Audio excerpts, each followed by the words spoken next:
Bonjour et bienvenue sur le podcast qui te dit tout ou presque sur le nerf vague et sur le système nerveux d'une manière plus générale. Aujourd'hui, où cet épisode sort le vendredi 2 janvier 2026, je me sens comme une certaine obligation de te parler de résolution. Tu vas comprendre quel rapport cela avec le nerf vague et le système nerveux. Je vais te faire des liens comme d'habitude, évidemment. En attendant, j'espère que déjà tu as pu écouter les 2 épisodes précédents sur la respiration, que tu as peut-être même pu expérimenter les différents exercices et protocoles que je t'ai proposés pour voir là où tu en es dans ta capacité respiratoire, le lien que tu peux avoir avec le lien intime que tu peux avoir avec ta respiration, car si mon message a été suffisamment clair donc dans ces 2 épisodes, tu as dû comprendre, je le souhaite en tout cas, cette importance de développer cette respiration. Ça peut paraître anodin, pas utile, perte de temps, tout ce que tu veux. Néanmoins, à partir du moment où tu en feras l'expérience de faire ces exercices et d'en trouver des tas d'autres, il en existe plein de vidéos sur YouTube, sur d'autres réseaux qui vont te proposer justement des exercices, des protocoles selon certaines problématiques. Et à partir du moment où tu comprends pourquoi tu fais ces exercices et surtout que tu les fais en fonction d'une problématique, au final, assez rapidement, des bénéfices apparaîtront. Voilà, en tout cas, c'est mon intention à travers tous mes partages, c'est que tu puisses expérimenter. L'idée, c'est pas de tout faire tout le temps, tous les jours, c'est de trouver ce qui te correspond, ce qui fonctionne pour toi aussi, et de mettre de côté ce qui ne fonctionne pas pour le moment. Sache que c'est quelque chose que j'ai appris, que l'on m'a transmis aussi, que ce soit au niveau des régimes alimentaires, plutôt parler de façon de manger, d'habitudes alimentaires, des exercices physiques que tu vas pouvoir mettre en place, des habitudes tout simplement de vie. Tout cela est censé évoluer dans notre parcours de vie au fil des âges. Pourquoi ? Tout simplement parce que on change. On change de lieu, de vie, de biotope. Là, si tu es dans la vidéo, tu peux profiter de la montagne derrière moi, je vais y arriver. Des fois, tu me verras plutôt au bord de la mer, des fois dans des lieux complètement différents, peu importe. Et aussi parce que on ne fait pas les mêmes activités, on n'a pas les mêmes responsabilités familiales ou professionnelles. On a des moments aussi plutôt d'introspection, de changement de vie. Tout simplement, on avance aussi dans l'âge. Et en fonction de tout ça, pour les femmes, il y a encore plus de changements avec d'éventuelles grossesses, accouchements, allaitements et autres événements qui, j'allais dire chamboulent. C'est pas que ça chamboule la physiologie, parce que nos corps sont censés être adaptés pour ça. Ça va changer plutôt les habitudes de vie, et donc ça va avoir une cascade de conséquences assez phénoménale. Et pour les hommes, les hommes mâles, je vais dire ça comme ça, on a aussi tout un tas de changements qui sont très certainement moins flagrants que le cycle menstruel pour les femmes, par exemple. Néanmoins, il y a des micro-adaptations qui se réalisent très, très régulièrement, ne serait-ce que par rapport à la Lune. Alors, si tu ne crois pas au cycle de la Lune, excuse-moi, la Lune a une influence sur les marées. C'est quand même prouvé depuis longtemps. On est un corps constitué à plus de 70% d'eau. Donc forcément, la Lune et les astres en général ont une influence sur nos corps. Il est important de remettre dans la conscience que à chaque instant, à chaque microseconde, ce sont des milliers, peut-être même des millions de microparticules astrales qui nous traversent, sans partir dans des considérations New Age ou barré, c'est tout simplement, il y a des photons, rien que ça, déjà qui nous traversent continuellement, issus du Soleil. Il y a des micro-poussières, pour pas parler de micromolécules, qui bombardent la Terre continuellement. Elles sont enregistrées, alors si tu le sais pas, moi je vis en Guadeloupe, et depuis plusieurs années, je ne sais pas si ces appareils sont toujours en place, mais au pied de la Soufrière, ont été installés donc des capteurs pour justement eh bien, capter, comme leur nom l'indique, observer en tout cas et analyser toutes ces particules issues de l'espace qui viennent impacter la Terre. Et alors ici, c'est mis en lien avec l'activité volcanique, donc le volcan de la Soufrière en Guadeloupe. Voilà, c'est des appareils à plusieurs milliers, voire millions d'euros, avec toute une équipe scientifique derrière. Voilà, c'est juste pour valider que ce que je te raconte là, ce n'est pas des vues de l'esprit, ce sont des choses, même si on ne les voit pas, qui sont là, qui existent tout autour de nous. Pourquoi donc te parler de résolution? Je ne vais pas te parler de moi aujourd'hui, même si très rapidement Guillaume Culioli, c'est toujours moi, même si tu as vu la barbe a poussé depuis le dernier épisode. Peu importe, passionné toujours de respiration, tu as pu le comprendre dans les épisodes précédents, j'en reparlerai à d'autres moments opportuns, et intéressé aussi et passionné même par les cycles de la vie, les cycles d'engendrement, de contrôle. Là, s'il y a des passionnés d'acupuncture, de médecine traditionnelle chinoise, hein, vous pourrez comprendrez de quoi je parle, mais tout simplement les cycles de vie. C'est ce que l'on voit au fil de cette chronologie, de cette frise là depuis un certain temps.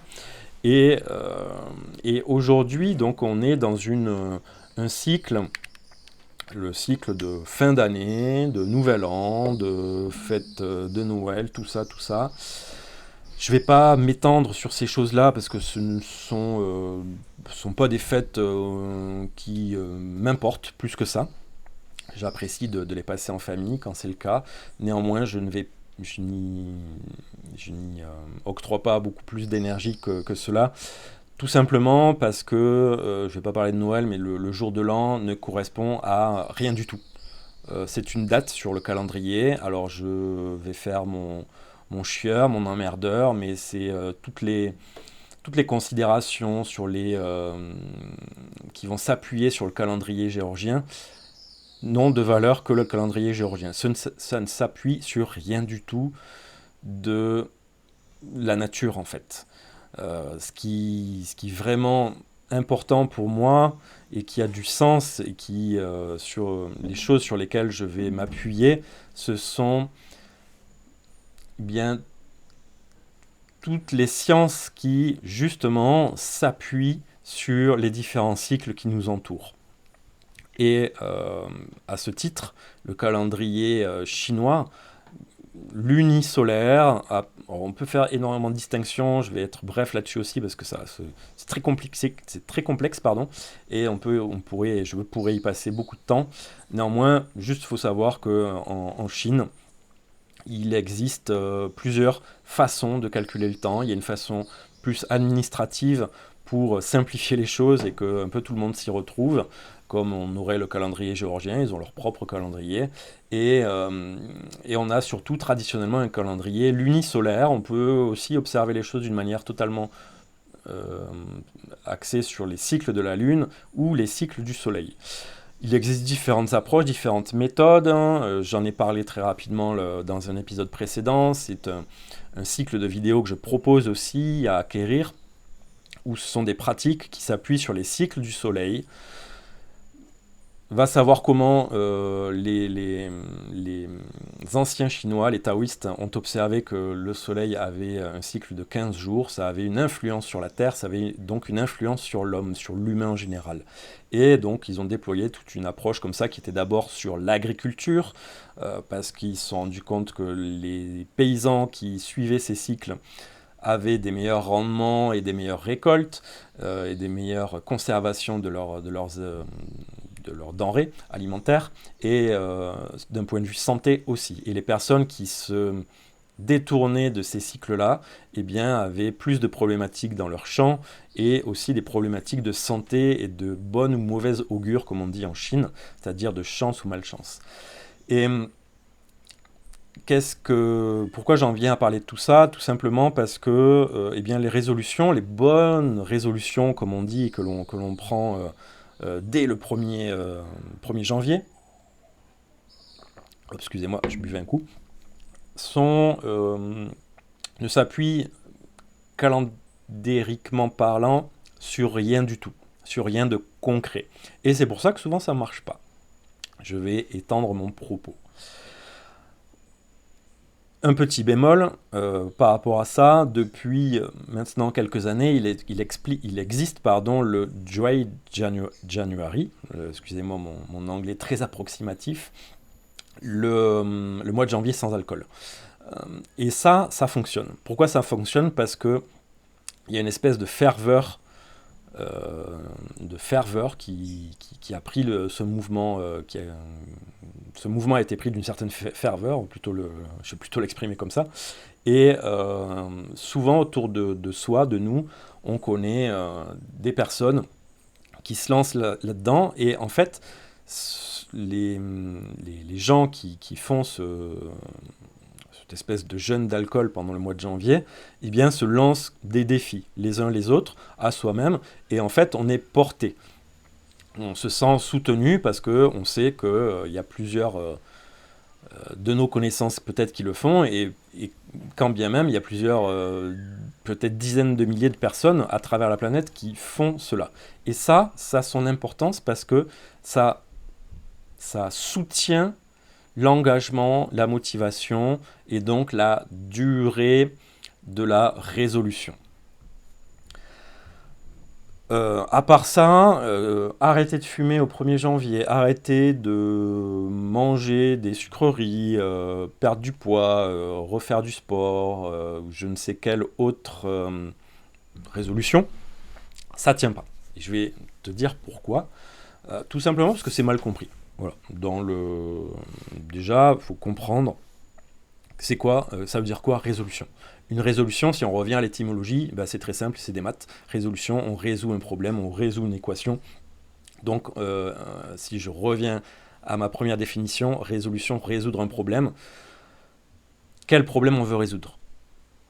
Déjà, c'est la première question à se poser. Et là, je vais rentrer dans un peu le fonctionnement de mon approche, de mes coachings. C'est si tu viens me voir, par exemple, moi, ça ne m'intéresse pas que tu me dises moi, je veux perdre X kilos. Ça, pour moi, ça n'a pas trop d'intérêt, autre que le fait que je sais que tu as cet objectif-là. Et ce qui va être plus important, c'est de comprendre pourquoi. Pourquoi tu veux perdre ces kilos? Pourquoi tu veux arrêter de fumer? C'est quoi la problématique derrière? C'est quoi que tu cherches à résoudre au plus profond de toi-même? C'est quoi, de quelle souffrance tu veux sortir? Je suis issu de la préparation mentale, donc du milieu sportif, et c'est aussi la même chose que je peux voir avec les athlètes, c'est quand un athlète, moi-même, quand je cherche à atteindre un objectif, c'est quoi derrière qui me porte? On a souvent une parole, j'allais dire médiatique, mais pour dire de façade, voilà, plutôt, que l'on va dire aux uns aux autres, si je reste sur la perte de poids, oui, t'as vu, j'ai pris de l'embonpoint, j'ai pris 5 kilos pendant les fêtes, faut que je maigrisse, oui, avec l'âge, je prends du poids, blablabla. Mais ça, en fait, ça, c'est pas, c'est juste pour, en quelque sorte, trouver une excuse de pourquoi on fait ça. Mais au plus profond de nous-mêmes, si c'est pas la première fois et que vraiment on cherche à perdre du poids, que c'est vraiment pas juste un effet de mode, c'est que derrière il y a une véritable souffrance. À l'intérieur, il y a une véritable souffrance. Quelle est-elle? Ça, je peux pas répondre à ta place, évidemment, quelle que soit encore une fois la raison pour laquelle tu viendrais me voir ou pour laquelle tu voudrais prendre telle ou telle résolution. c'est à toi de savoir et d'aller creuser. Et évidemment, comme d'habitude, je suis coach, donc forcément mon job c'est de t'aider à t'orienter là-dedans, dans tes réflexions, à avoir un point de vue extérieur, un point de vue qui change par rapport à toi, peut-être un petit peu plus objectif en tout cas, parce que je suis moins impliqué émotionnellement que toi-même avec toi-même. Et, en plus, souvent, ben, je ne connais pas plus que ça les personnes qui viennent me voir. Et à partir du moment où tu arrives à identifier la réelle raison de ce qui te pousse à effectuer un changement dans ta vie, quelle que soit l'habitude que tu veuilles changer, enlever, souvent on va dire, je vais enlever cette habitude. Alors, petite parenthèse très rapide, on ne peut pas enlever une habitude. On va remplacer un mode de fonctionnement. On ne peut pas... je sais pas, qu'est-ce que je pourrais te prendre comme exemple. Je respire mal. Ouais, je respire pas bien. Bah, tu vas pas arrêter de respirer. C'est pas possible. Tu vas changer ta manière de respirer. Tu vas changer ton rapport à ta respiration. Sur l'alimentation, tu vas changer ton rapport à l'alimentation. Tu vas changer ton rapport aux produits sucrés. Tu vas changer ton rapport au fait de te jeter sur un paquet de gâteaux ou de pâtes. C'est plus subtil que de se dire ah oui, je vais arrêter tous les sucres. Ajouter, j'ai arrêté le coca. Bah oui, mais qu'est-ce que tu vas prendre, qu'est-ce que tu vas boire à la place? Parce que si tu bois rien, tu vas vite être frustré et tu vas vite revenir et replonger encore plus fort dans cette addiction à ce produit, coca ou autre. Il n'y a pas de, il n'a pas, je ne vais pas fustiger un produit plus qu'un autre. Toute la problématique, c'est notre rapport au problème que l'on considère à un moment donné qui ne nous convient plus. Et pour aller plus loin, une fois qu'on a identifié quelle souffrance en fait on cherche à fuir, quelle souffrance on cherche à éviter, et qu'est-ce que pour en fait c'est quoi la chose d'après, c'est qu'est-ce qu'on veut à la place déjà. C'est parce que c'est bien beau d'identifier que je souffre de... je vais prendre mon cas personnel, je vais rentrer dans l'intimité parce que c'est de la profonde, vraiment, c'est au-delà de ce que je vous propose, que ce que je peux proposer en accompagnement. Je vais vraiment parler de moi et de pourquoi en fait je cherche à faire du coaching, je fais du coaching, pourquoi j'ai fait je ne sais combien de formations pour apprendre, pour me développer, pourquoi je cherche à courir, à réaliser des exploits à mon niveau. Alors, une petite parenthèse à la parenthèse, j'aime bien aller courir ou faire du vélo et en tout cas faire de la longue distance en cétogène, voire en jeûne total. Quand je cours, c'est pas souvent, c'est tout le temps, je suis pieds nus et réaliser des challenges autour de ça. Mais pourquoi je fais tout ça? Pourquoi je cherche à me pousser toujours plus dans mes limites? Eh bien tout simplement parce que je souffre d'une manière plutôt psychique, psychologique. J'ai pas de nom à mettre dessus parce que j'ai pas de diagnostic posé là-dessus, donc je vais pas mettre de mots pour le moment en tout cas par rapport à ça. C'est juste qu'il y a des moments régulièrement où je sombre dans mon corps, dans ma tête. Et ça me fait souffrir psychiquement, mentalement, ça fait souffrir mon entourage parce que les personnes autour de moi ne peuvent rien faire pour moi parce que je suis seul à pouvoir décider de sortir de ces états-là. Et en fait, j'ai bien remarqué que quand j'accompagne des personnes, quand je coach, eh bien, ça me nourrit, ça me donne un élan. Quand je vais courir, ça me transforme mes émotions, ça me permet de sortir de ces états-là et d'entretenir une énergie haute, comme on l'appelle, donc une énergie plutôt positive, en tout cas une énergie qui me met dans l'entrain, qui me met dans la vitalité et qui m'empêche, si je pousse pas trop loin la machine, de sombrer. Voilà pour la partie intimiste. Et donc à toi maintenant de trouver de quelle souffrance tu cherches à sortir. Est-ce que, je vais prendre un autre exemple, est-ce que ton embonpoint, ton surpoids, ton obésité te fait souffrir dans ton corps? Est-ce que tu as mal dans ton corps de ce poids en trop? Est-ce que peut-être tu as du mal à te déplacer? Peut-être que dès que tu vas monter un escalier, tu es totalement essoufflé, quelque chose qui ne t'arrivait pas il y a quelque temps. Peut-être que en avançant dans l'âge, tu te rends compte que ton corps change, que tu perds en mobilité, en mouvement, que tu fais de moins en moins de choses parce que tu as une vision de toi vieillissante et qu'en même temps, tu es pris dans tout un tas de considérations et d'activités professionnelles, personnelles, et tu as oublié de prendre soin et d'entretenir ce corps d'un point de vue physique, peut-être spirituel aussi, psychologique, mental, tout ça.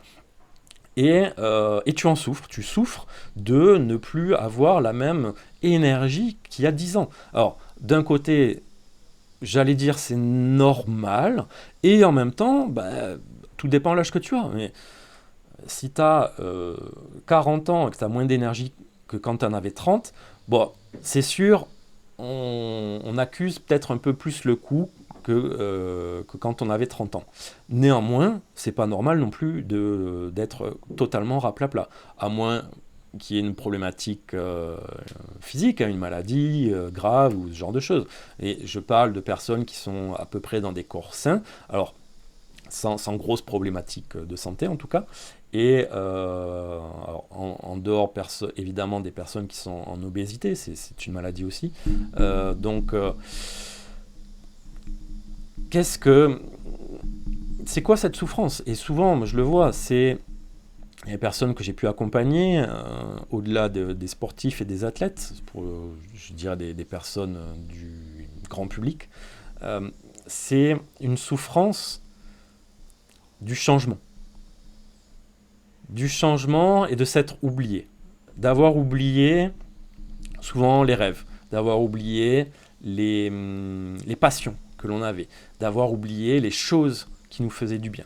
Et parce que, comme je disais précédemment, on est pris, pour beaucoup d'entre nous, dans je dois faire ça, je dois faire ceci, je dois à tout prix finir ce truc, je dois, voilà, des je dois, il faut, qui jalonnent notre agenda et donc notre vie, en mettant bien de côté tout ce qui nous fait réellement du bien. Parce que, évidemment, tu le sais très bien, c'est pas le coca, c'est pas la boîte de biscuits, c'est pas le verre quotidien d'alcool ou je ne sais quel autre produit qui fait que ça fait du bien. Sur l'instant, oui, mais au bout d'un moment, on en souffre. Donc c'est peut-être ça aussi ta souffrance. C'est j'en ai marre, je souffre d'être addict à tel produit. Je voudrais m'en départir. Je voudrais redevenir libre de choisir j'ai envie de boire un verre d'alcool ou non. Et ne plus être dans cette obligation tous les soirs de devoir boire un verre d'alcool ou de fumer un paquet de cigarettes par jour pour faire baisser la pression en interne. Tout cela, évidemment, je l'accompagne dans les coachings. J'explique comment ça se passe dans notre corps, comment on en sort. Et pour revenir donc à nos résolutions, et je t'ai dit que je ferai un lien avec notre système nerveux, revenons-en à l'épisode numéro 14, si je ne dis pas de bêtises, soif de conquête. Dans l'épisode soif de conquête, je te partageais le moment de la colonisation des terres émergées. J'insiste sur le terme émergé parce que j'ai encore entendu une personne qui avait l'air pourtant bien cultivée, se tromper et dire immergé. Donc voilà, je suis tatillon sur les mots, tu le sauras. Donc les terres émergées, donc je suis sur une terre émergée, derrière moi tu le vois. Les terres immergées sont sous les eaux. Et nos amis les cigales nous rejoignent, donc je vais vite terminer.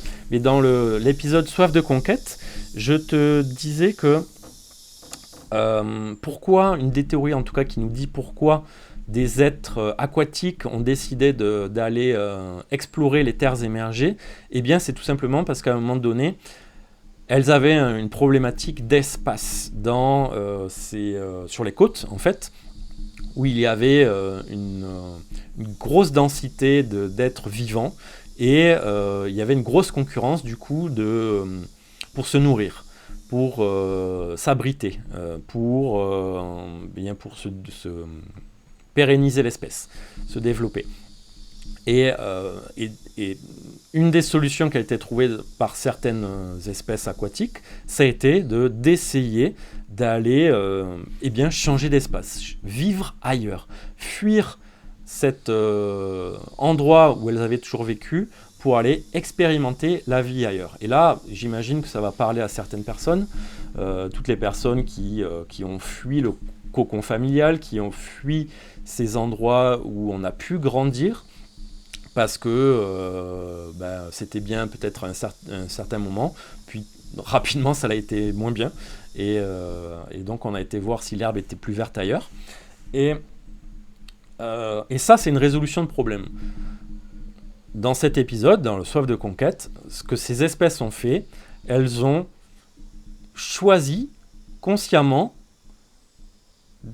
d'aller mettre leur vie en danger. Ici, tu pourras te rapprocher du livre de Nassim Nicholas Taleb, Sky the Game, Jouer sa peau, qui est, à un moment donné,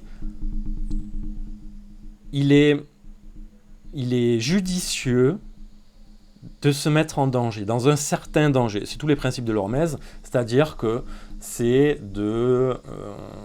d'aller tenter des choses qu'on n'a jamais tentées et qui pourraient nous attirer. C'est une mise en danger sécuritaire, j'ai envie de dire. C'est-à-dire que c'est quelque chose de choisi, c'est quelque chose où on sait qu'à tout moment on peut arrêter, et après ça va dépendre des personnalités de chacun. En tout cas, c'est pas un danger mortel non plus. Ça peut le devenir si on va trop loin. Ça demande aussi quelques jalons à mettre en place. Et ces espèces-là, en tout cas, à cette époque-là, elles ont joué leur peau. Beaucoup d'espèces sont très certainement mortes d'avoir expérimenté la vie sur les terres émergées, et néanmoins, pour d'autres, ça leur a permis de sauver justement, j'allais dire leur espèce, oui et non, parce que ça a demandé une telle adaptation que c'est devenu de nouvelles espèces. Donc on ne pourrait pas dire ça, mais en tout cas ça a permis de sauver leur ligne. Et pourquoi elles ont fait ça? Pour sortir d'une problématique. De sortir là en fait je suis en danger. Si je continue à évoluer dans cet environnement-là, ma vie est en danger. Et qu'est-ce qui vaut mieux?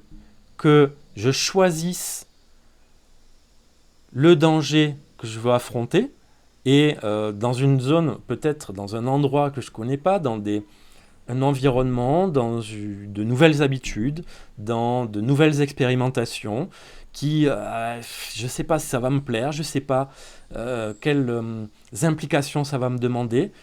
En tout cas, là où j'en suis aujourd'hui, c'est plus possible. Ça, encore une fois, c'est important d'identifier ce qui n'est plus possible. C'est quoi le plus possible?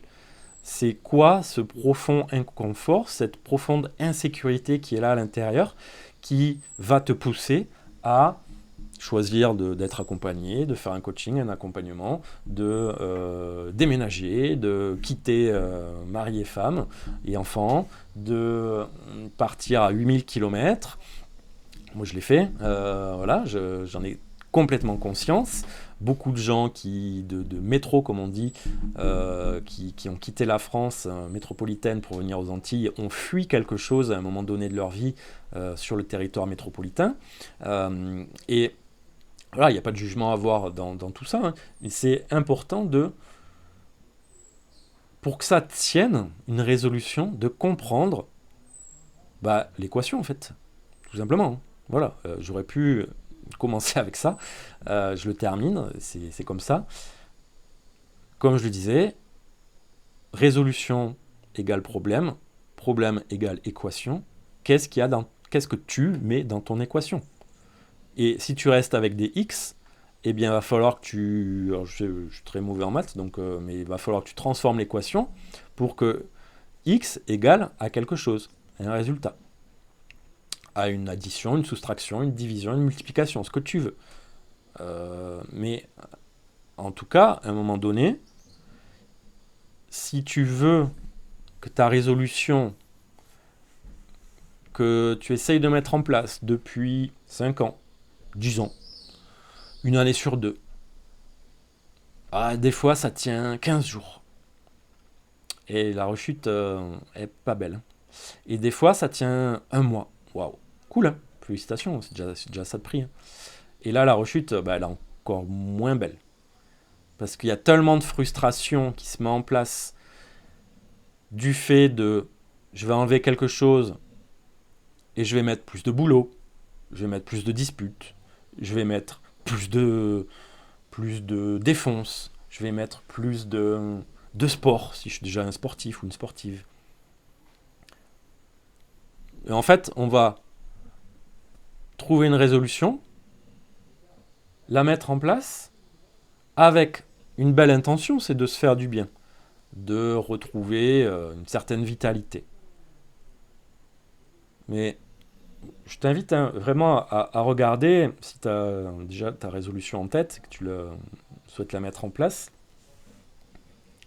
regarde à quel moment ça se dégrade. Regarde à quel moment le niveau de frustration arrive, parce que ta résolution, elle est juste là pour répondre à déjà un truc sociétal, un mouvement sociétal, parce que c'est quoi ta résolution de l'année?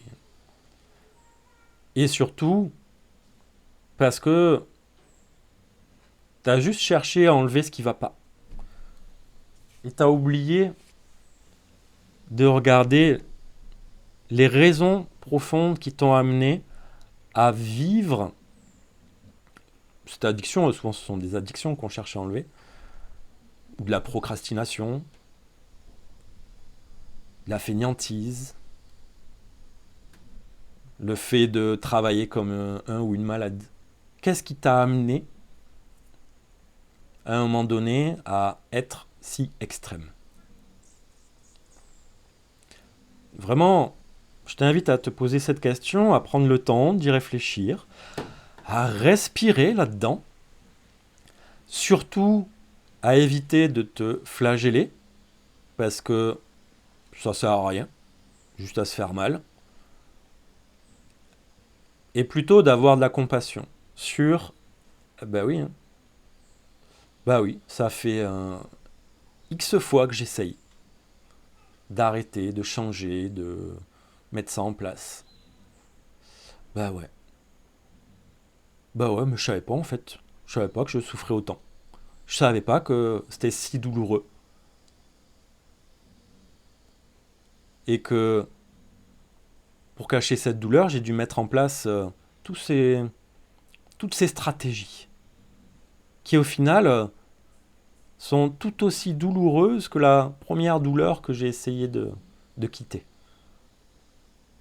Malheureusement, la première douleur est toujours là, enfouie, hein, sous des couches et des couches de tactiques.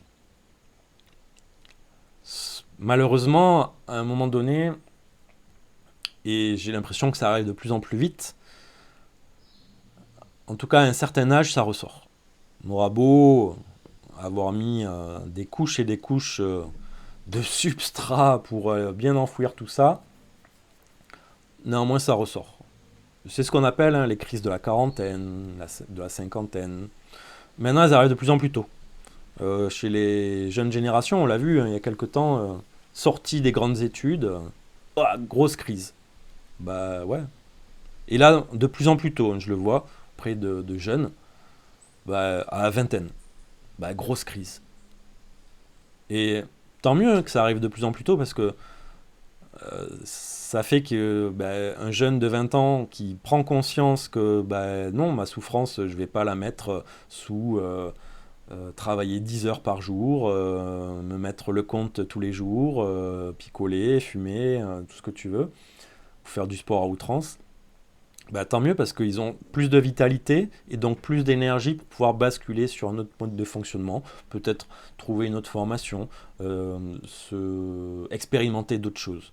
Et ils sont beaucoup moins coupables, ils se sentent beaucoup moins coupables en tout cas de 20 ans de stratégie pour cacher tout ça.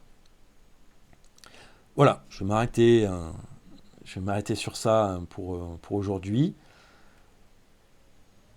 Juste avec le lien que, à un moment donné, le lien avec le nerf vague, à un moment donné, ton système nerveux, il va saturer. C'est ça, hein, la crise de la cinquantaine, le burn-out, tout ça.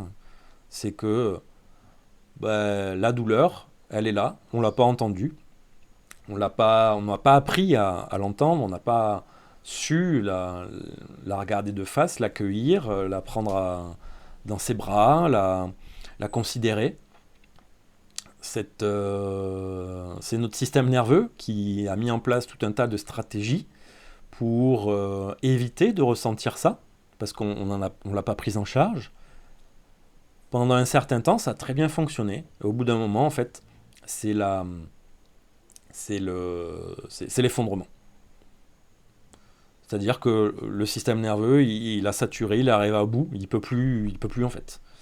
Parce que il y a trop de stress, trop de fatigue chronique, trop de surcharge en fait dans tous les sens. Et, et là, en fait, c'est juste ton système nerveux qui oh, oh, je suis là, on est là. La douleur là, elle est là, elle est toujours là. Ouais, j'ai essayé, mais en fait là, ce serait bien de revoir le fonctionnement, de revoir un peu la trame de fond là, parce que sinon ça va pas durer longtemps et certainement pas en bonne santé. Bon, bah sinon, bonne année, hein. Non, je rigole. Euh, je dis ça, hein, je prends peut-être un ton un peu pas très cool, pas très sympathique. Néanmoins, c'est une vérité et c'est ce que je constate, comme je disais précédemment, auprès de personnes qui ont 40 ans, 50 ans et qui, ben, elles en peuvent plus en fait. Et plus on prendra ça tôt en charge, chacune et chacun, plus ce sera facile de changer. Voilà, tout simplement. Donc, regarde ta résolution, quelle est-elle? Quelle est cette souffrance véritable que tu cherches à, à fuir, à quitter? Et qu'est-ce que tu vas mettre en place? Quelque chose qui va fonctionner dans le temps, sur quoi tu vas t'engager, et voilà. Et on va continuer sur l'année, comme ça, tout au long de notre chronologie. Je vais la reprendre petit à petit et, et voir qu'est-ce que justement je peux te proposer comme petit exercice comme ça, hein, pour aller plus loin. Et pour aller encore plus loin, évidemment, eh bien, je propose tout un tas de... Enfin, tout un tas. Je propose différentes sortes de programmes et d'accompagnement totalement individualisés pour t'accompagner, pour que ça ne dure pas des plombes et des plombes. Et voilà. Donc, si vraiment tu le souhaites, tu es motivé, regarde mon site, toutes les infos sont dans la description de l'épisode, de la vidéo. Tu peux toujours, hein, vraiment, j'insiste là-dessus, mais on peut prendre le temps d'échanger 20 minutes, 30 minutes, c'est gratuit, pour que tu puisses comprendre, que je puisse te donner ma façon de travailler et toi me dire un peu ce que tu attendrais d'un accompagnement. Et comme d'habitude, je te laisse en musique, petit voyage au Sénégal, en Casamance. Allez, à ciao ciao.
Jarabile mashe afonye bitalale afonye bitalale